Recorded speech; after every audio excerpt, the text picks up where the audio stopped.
April 14, 1942. A bitterly cold morning settled over the outskirts of Sevastopol, Crimea. The fog clung low to the ground, curling around jagged ruins of bombed-out buildings and shattered cobblestone streets. The air was thick with the metallic scent of spent gunpowder, mingled with the faint tang of the Black Sea that stretched beyond the horizon. You move silently alongside Ivan Petrov, a sharpshooter of the Soviet 3rd Infantry, his breath forming clouds in the freezing air. His rifle, a Mosin-Nagant M91/30 fitted with a PU scope, rests lightly against his shoulder, a familiar weight he knows by heart. Every detail matters: the angle of the barrel, the sway of the scope, even the faintest shimmer of sunlight on distant glass. Today, Petrov is not just another soldier. He is alone, perched atop the skeletal remains of what had once been a bakery, its walls riddled with holes like Swiss cheese from German artillery. Below, the streets are eerily silent, too silent. Somewhere, concealed among the wreckage, German snipers lie in wait, calculating, patient, lethal. Petrov's orders are simple: slow the enemy's advance, protect the flank, survive. He checks his surroundings. To the left, a toppled cart forms a crude barricade. To the right, a jagged wall of brick and mortar offers fleeting cover. Petrov's mind is a razor's edge of focus. Every heartbeat echoes like a drum in his ears. He knows the Germans have superior numbers, superior positions, and a chilling reputation for precision. He is outmatched. But he also has something they don't: ingenuity. A plan so unorthodox that, in the field manual, it would be labeled as stupid. A simple mirror, scavenged from the ruins, its reflective surface slightly tarnished, will become his secret weapon. As the morning mist begins to lift, Petrov positions the mirror against a broken window frame. He angles it just so, reflecting a faint glimmer of sunlight into the streets below. Any German sniper watching will see movement, or think they see Petrov's scope somewhere it isn't. He's about to turn deception into death. A distant crack of a rifle echoes through the fog. Petrov freezes, scope trained, eyes scanning for the source. A glint of steel, momentary, deceptive, catches his attention. The trap is set. The hunter is about to become the hunted. Petrov's finger hovers lightly over the trigger, every muscle in his body coiled like a spring. The Germans are methodical. They have crossed open streets, taken cover behind ruins, and scanned every conceivable angle. But they do not yet understand the rules of this encounter. They do not know that one simple, stupid mirror could rewrite the battle entirely.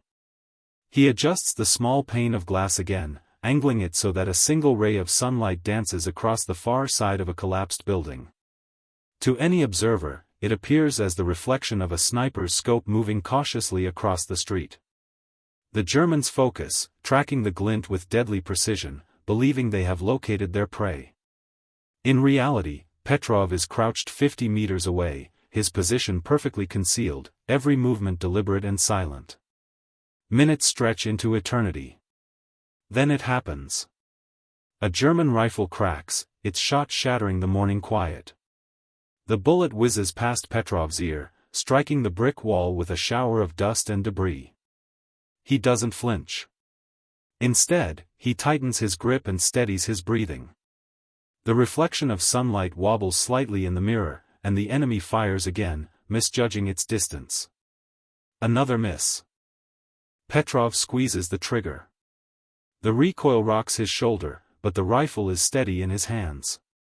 One German sniper falls silently behind a crumbling wall, his life extinguished before he even realized he was in danger. Petrov's pulse surges, not from fear, but exhilaration.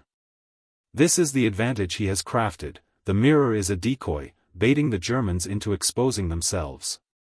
A second shot, then a third, each fired from hidden enemy positions, meets the same fate. Petrov's improvisation amplifies his lethality, turning the simplest reflection into a lethal game of cat and mouse. By the end of the morning, he has eliminated 5 enemy snipers, a staggering number considering the size of the force he faces. The German soldiers begin to panic. They reposition, cautious now, scanning the streets in confusion. Where is the sniper? The glint of the mirror misleads them, and every false target they fire upon is another wasted opportunity. Petrov watches silently, invisible in the ruins, calculating his next move. His kill rate, previously respectable, has now quintupled, all thanks to a mirror, ingenuity, and nerves of steel. The battlefield has shifted. Where once the Germans had the advantage, fear and uncertainty now govern their every movement. Petrov, a lone figure in the fog, has become a force of chaos.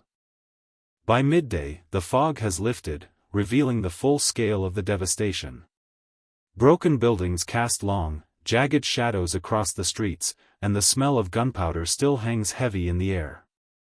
The Germans are no longer moving with the confidence of early morning.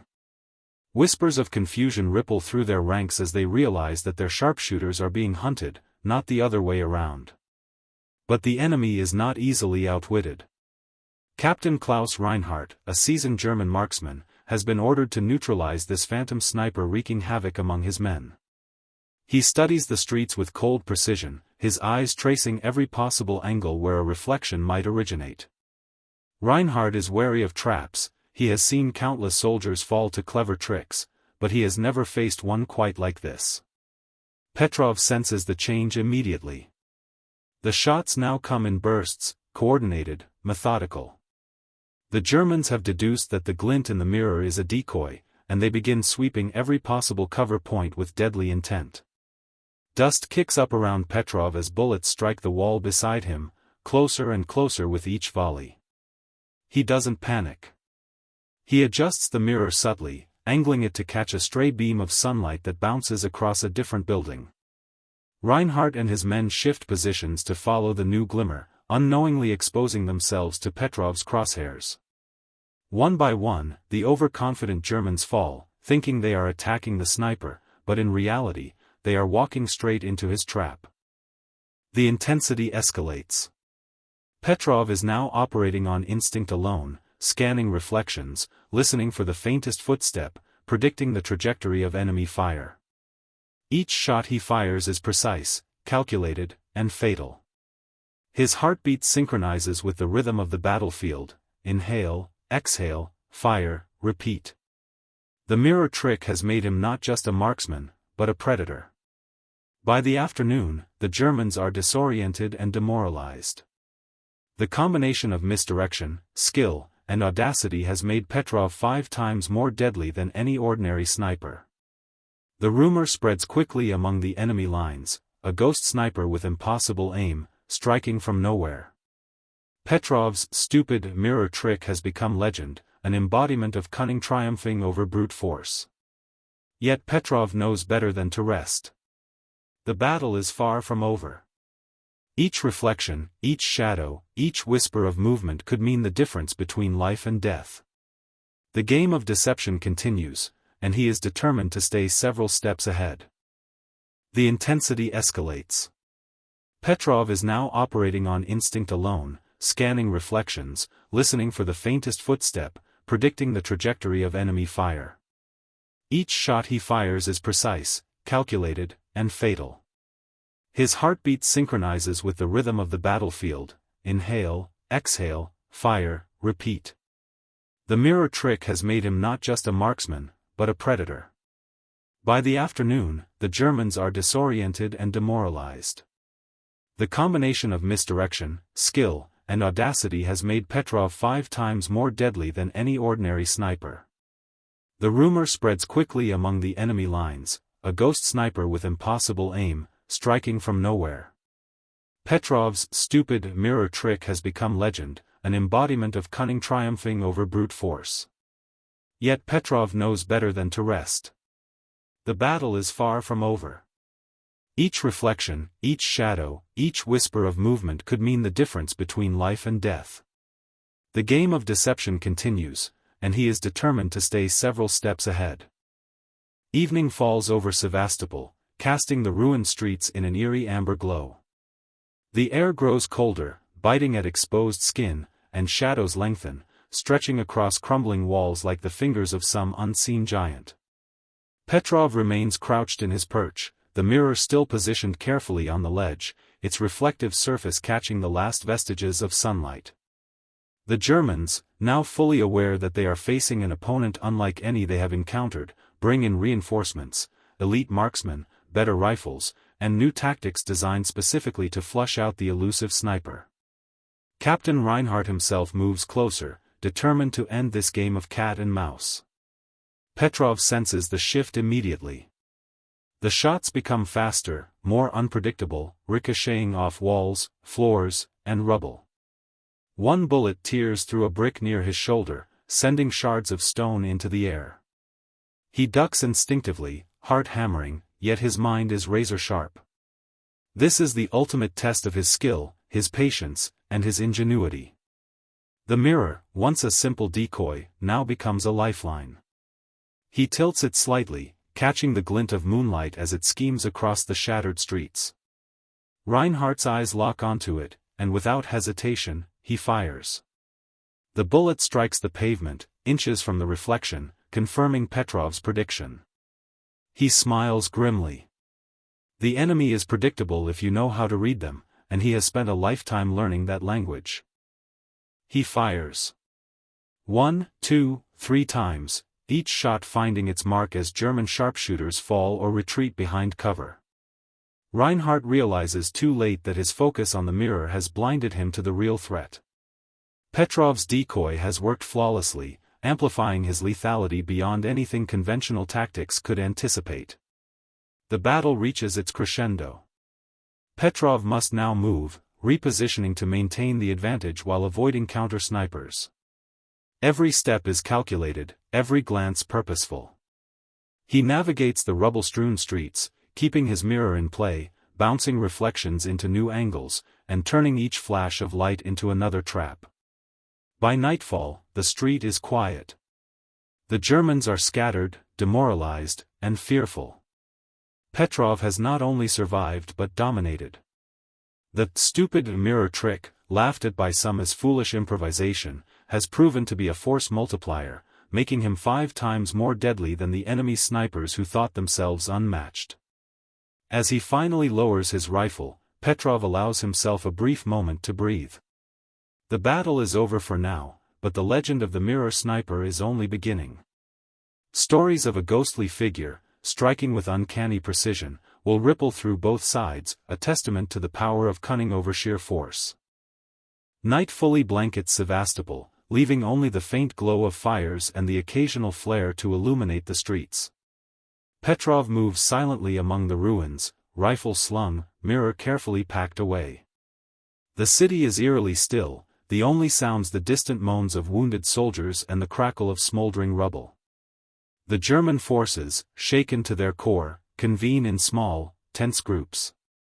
Whispers spread about the sniper who seemed to be everywhere and nowhere at once. Reinhardt's men recount the flashes of light, the shots that came from impossible angles, and the chaos sown by one man with a simple mirror. Fear has taken root in their ranks. The illusion of control, the confidence in superior training and numbers, has been shattered. Meanwhile, Petrov returns to his unit. His comrades greet him not with applause, but with awe. Some ask how he accomplished what seemed impossible, others merely nod in respect, understanding that ingenuity on the battlefield can be as lethal as any weapon. His stupid mirror trick, once a spontaneous idea born from desperation and observation, has now elevated him to legendary status among snipers. Reports later confirm what Petrov already knows: 5 German snipers killed in a single engagement, dozens more forced to retreat, and an entire sector left unnerved by the ghostly presence of the reflective decoy. Command recognizes the psychological impact of his tactic, noting that innovation and daring can drastically multiply effectiveness in combat. The mirror, seemingly trivial, becomes emblematic of Petrov's approach: turn what the enemy underestimates into your greatest advantage. In the weeks and months that follow, tales of his exploits spread among Soviet and even German ranks. The Mirror Sniper becomes a cautionary legend, proof that audacity, creativity, and nerves of steel can tip the balance in even the most perilous situations. Petrov himself remains humble. He knows the battlefield is unforgiving and that luck often walks hand in hand with skill.